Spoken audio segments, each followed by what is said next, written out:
दोस्तों, आप सभी का मेरे YouTube चैनल में बहुत बहुत स्वागत है। आप सब मेरा वीडियो देखते हैं, इसके लिए मैं आप सबको बहुत बहुत धन्यवाद देता हूं। दोस्तों, आज हम बात करेंगे मनी मैनेजमेंट के बारे में, या पैसों को काम पर कैसे लगाए, या पैसा खुद के लिए कैसे काम करेगा, किस तरह से पैसा हमको रिटायरमेंट दे सकता है। ऐसे बहुत सारे सवाल मैं आपको उनका जवाब दूंगा। दोस्तों, मैं आपको बताना चाहता हूँ कि हम लोग क्या करते हैं। हमारा पैसा करंट अकाउंट में पड़ा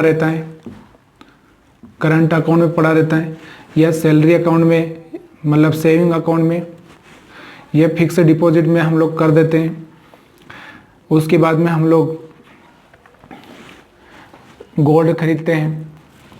लेकिन क्या ये अच्छे ऑप्शन है? इसमें आपको ब्याज ही नहीं मिलता, जीरो करंट अकाउंट में। इसमें 4% से आपको ब्याज मिलता है, इसमें आपको खूब से खूब 7% से ब्याज मिलता है। और इसका तो कोई बोल ही नहीं सकते ये आगे चल के, क्योंकि यहाँ पे क्या होता है, मेकिंग चार्ज अलग देना है, उसमें गोल्ड में टैक्स अलग लग जाता है, उसके ऐसे बहुत सारी चीज़ें होते हैं। उसके बाद में समय के साथ उसकी वैल्यू गिरती जाती है। तो क्या ये सही इन्वेस्टमेंट है? दोस्तों, बिल्कुल भी सही इन्वेस्टमेंट नहीं है। बैंक भी फिक्स डिपॉजिट RBI उसकी 1 लाख तक की गारंटी देता है। उसके बाद में अगर बैंक चली गई, डूब गई, तो आपकी कोई जो पैसा आपने लगाया वो खत्म हो गया। तो दोस्तों, हम लोगों को पैसा किस तरह से मैनेज करना है, किस तरह से हमको पैसों का मैनेजमेंट करना है, वही मैं आपको बताने वाला हूँ। दोस्तों, मान लीजिए मैं आपको बताता हूँ कि आपकी सैलरी 50,000 है। उसमें से आपने 30,000 आपका खर्चा हो गया, जितना भी खर्चा है वो हो गया। उसके बाद आपके पास 20,000 बचा है। तो 20,000 को किस तरह से निवेश करना है? दोस्तों, मैं आपको नहीं बोलता हूं कि आप 20% कमाइए, 30% कमाइए, लेकिन अगर आप 8 से 10% कमा लेते हैं, तो अगर इस 20,000 से साल में आप 8 से 10% तक कमा लेते, वो आपके लिए बहुत होता है। देखिए, 12 महीने में आपने 20,000 बचाए, तो 12 महीने तक आपने 20,000 हर महीने बचाए, तो 2,40,000 हुआ। अगर ये 2,40,000 को हम लोग निवेश करते हैं, ऐसे बहुत सारे तरीके हैं कहाँ पे निवेश कर सकते हैं। हमको किस तरह से मैनेज करना पड़ेगा पैसा। हमको ज़्यादा FD नहीं करना है, बहुत कम FD करना है, जिससे हमको 7% मिलेगा, लेकिन गारंटी के साथ मिलेगा। उसके बाद में हमको कुछ म्यूचुअल फंड में खरीद के रखना है, जिसमें हमको 15% तक रिटर्न मिल सकता है, लेकिन रिस्क है। अगर आपको रिस्क वाला नहीं लेना है, तो आप PPF अकाउंट में आप पैसा डाल सकते हैं, पोस्ट ऑफिस में आप पैसा डाल सकते हैं, अगर आपको रिस्क नहीं लेना है। क्योंकि यहाँ पे रिस्क नहीं लोगे तो आपको थोड़ा रिटर्न कम मिलेगा, लेकिन बहुत बढ़िया है। लेकिन आपको पैसा अलग अलग तरह से डालना है, एक ही जगह सब नहीं डालना है।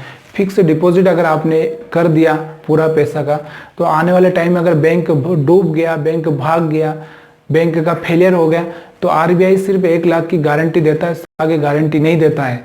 और वो आपका जितना, मान लो 50 लाख आपने डिपॉजिट कर दिया, अगर बैंक का फेलियर हो गया, बैंक दिवालिया हो गया, तो आपको सिर्फ 1 ही लाख मिलेंगे, 49 लाख आपको पैसा नहीं मिलेगा। तो दोस्तों, ऐसी गलती मत करिए। अपना पैसा अलग अलग जगह पे लगाइए, ताकि आपका पैसा डूबने का चांस बहुत कम हो। तो यानी आप FD कम करेंगे। म्यूचुअल फंड में भी इन्वेस्टमेंट इस तरीके से करना है। किस तरीके से करना है कि मान लो कि 1,000 रुपये या 1,500 रुपये या 2,000 रुपये महीने का इन्वेस्टमेंट से ज़्यादा आपको करने की ज़रूरत नहीं है। अगर आप रिस्क ले सकते हैं, तो 5 से 10,000 तक आपको इन्वेस्टमेंट कर सकते हैं, क्योंकि म्यूचुअल फंड में रिस्क होता है। थोड़ा पैसा आप PPF अकाउंट में डालिए, थोड़ा पैसा आप पोस्ट ऑफिस स्कीम में डालिए। ऐसा थोड़ा थोड़ा पैसा आप हर जगह मैनेज कीजिए। अब क्या होता है, हम लोग करंट अकाउंट में पैसा पड़ा रहता है, हमारा कोई मतलब नहीं, ब्याज मिलेगा नहीं, तो पैसा किस तरह से हमारे लिए काम करेगा? पैसा नहीं करेगा काम। सैलरी अकाउंट में हमारा 50-50 हज़ार, 1-1 लाख, 2-2 लाख पड़ा रहता है, तो वो 4% ब्याज में क्या होता है? कुछ मिलने वाला नहीं है। इससे ज़्यादा इन्फ्लेशन चल रहा है। इन्फ्लेशन चल रहा है कि हर चीज़ हर साल में 10-20%, 30% से 40% से इंक्रीमेंट हो रही है, 50% से, बहुत चीज़ें तो 500% से हो जाती है। जैसे ही बस का किराया बढ़ता है, तो सीधे सीधे 50 रुपये जहाँ लगता था, अभी वो 60 रुपये कर दिया। यानी आप बताइए कितना 20% से इंक्रीमेंट होता है। तो दोस्तों, ये चीज़ें आपको इन्फ्लेशन के हिसाब से मैनेज करनी पड़ेगी। FD करेंगे तो बहुत करना है। गोल्ड में मैंने आपको बताया उसमें मेकिंग चार्ज दे देते हैं, टैक्स दे देते हैं, उसका वैल्यू धीरे धीरे कम होता जाता है। तो इन तरीकों से अगर आप पैसे का मैनेजमेंट करेंगे तो आपको आगे जाके ये जो पैसा है आपको रिटायरमेंट बहुत जल्दी देगा और आपको जॉब करने की ज़रूरत नहीं पड़ेगी। मान लीजिए कि मैं आपको बताता हूँ 2,40,000 हो गए, 10% आपने कमाया तो 2,64,000 हो गए। उसके बाद में फिर आपको इस पे फिर 10% मिलेगा, तो अगली बार से आपको करीबन 26,000 रुपये मिलेगा। फिर अगली बार से इस तरह से मिलेगा, यानी कि तो ऐसे 10 साल तक करेंगे आप तो करीबन आप 1 करोड़ पार कर चुके होंगे। जब आप 1 करोड़ पार कर चुके होंगे तो आने वाले और 10 सालों में आप 10 करोड़ तक जा सकते हैं। इस तरह से आपका पैसा बढ़ता ही जाएगा। तो दोस्तों वही बोल रहा हूँ मैं आपको कि पैसों को सही जगह इन्वेस्ट करिए, थोड़ा थोड़ा करिए सब जगह पे, ताकि रिस्क लेवल भी आपका बहुत कम हो। और ज़्यादा से ज़्यादा सब यही बोल रहा हूँ मैं आपको कि इन्वेस्टमेंट पे ध्यान दीजिए, गलत चीज़ें पे मत जाइए। ये पॉलिसी ले लो, वो पॉलिसी ले लो, ऐसा कर लो, वैसा कर लो। कोई भी ऐसा काम मत करिए जहाँ पे आपका खर्चा बढ़ जाए और निवेश कम हो जाए। दोस्तों पहले के लोग बोला करते थे जितनी गोदड़ी होती है उतने ही पैर फैलाना चाहिए। आज हमारी कंडीशन उल्टी होती जा रही है। हम लोग गोदड़ी छोटी है हमारी और पैर हमारे बड़े हो गए। जितनी चादर है उतनी पैर फैलाने चाहिए, ऐसा भी कहा जाता है। तो चादर हमारी छोटी हो रही है और पैर हमारे बड़े होते जा रहे हैं। इसी कारण से आज हम अपनी फाइनेंशियली जो पैसों के मैनेजमेंट की प्रॉब्लम है वो मैनेज नहीं कर पा रहे। तो दोस्तों पैसा का किस तरह से काम करेगा हमारे लिए वो सीखना आज हमारे लिए बहुत ज़रूरी है।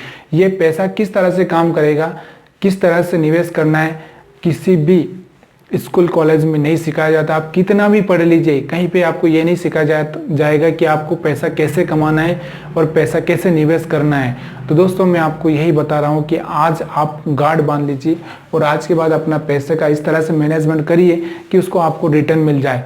दोस्तों मैं बहुत आश्चर्य में पड़ा। किस तरह से पड़ा, जब मैंने एक कैलकुलेशन किया 1,500 रुपये महीने के हिसाब से निवेश करने का, अगर उस पर 15% का रिटर्न मिलता है, अगर मैं 30 साल तक कर देता हूँ उसमें, तो करीबन 90 लाख के आसपास या इससे भी ऊपर जा सकता है मेरा पैसा। तो मुझे आश्चर्य हुआ कि मैं अगर यहाँ पे खुद से 5 से 10 लाख निवेश कर रहा होगा और 90 लाख तक जा रहा है तो बहुत बड़ी बात होती है। तो इस तरह से निवेश करिए दोस्तों। आप अलग अलग, आप खुद समझदार है, आप इतने पढ़े लिखे हुए हैं, उसके बाद आप इतनी अगर गलतियां करेंगे तो आपकी ना तो आने वाली पीढ़ी सुधरेगी ना आप सुधरेंगे। आप सबका वीडियो देखने के लिए बहुत धन्यवाद। अगर वीडियो अच्छा लगा हो तो ज़रूर शेयर करें, लोगों को जागरूक करें और लोगों को जागरूक करने में मेरा हेल्प करें वीडियो शेयर करके।